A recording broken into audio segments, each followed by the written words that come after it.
रात में तुझको कॉल किया तेरा फोन बिजी था, इतना बता दे मुझसे ज्यादा कौन निजी था। लोन पे फोन लिया तब जाके तुम्हें दिया बात करने को, 28,000 के बिल भरी हो आ दूसरा के काबू बोलो। बेवफा बेहया बेशरम तेरी माँ। देखो गाड़ी मत, देखो गाड़ी मत, ए सोना सुनो ना, देखो गाड़ी मत, देखो गाड़ी मत।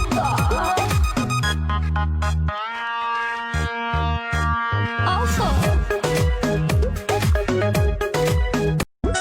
रखो जोनी से जिया उपास रजबू, करबो जवानी कना सुरजबू। अरे काहे नहीं खबुझ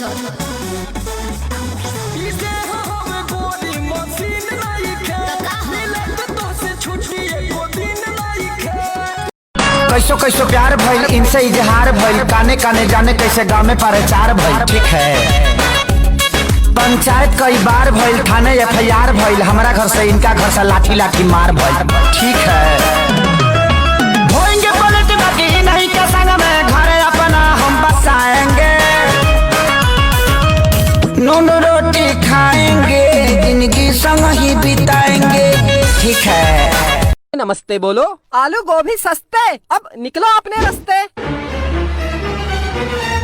बेटा मुझे मजाक में मत लेना, मैं बहुत खतरनाक टीचर हूँ, खतरनाक खतरनाक। नमस्ते बोल, नमस्ते बोल।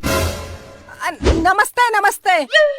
अबे पैरों से नमस्ते कौन करता है, हाँ? कौन करता है बोल, अरे बोल बोल। मैं करता हूँ। बेटा अगर ज्यादा बदतमीजी की तो चड्डी उतार के मारूंगा। अगर मैं बदतमीजी करूं तो आप अपनी चड्डी क्यों उतारोगे? अबे तेरी चड्डी उतार के मारूंगा। हट!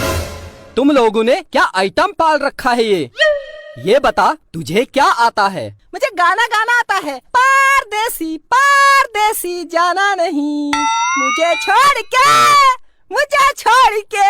हाय चुप। अबे इसके अलावा क्या आता है? मुझे आपकी बाइक चलानी आती है।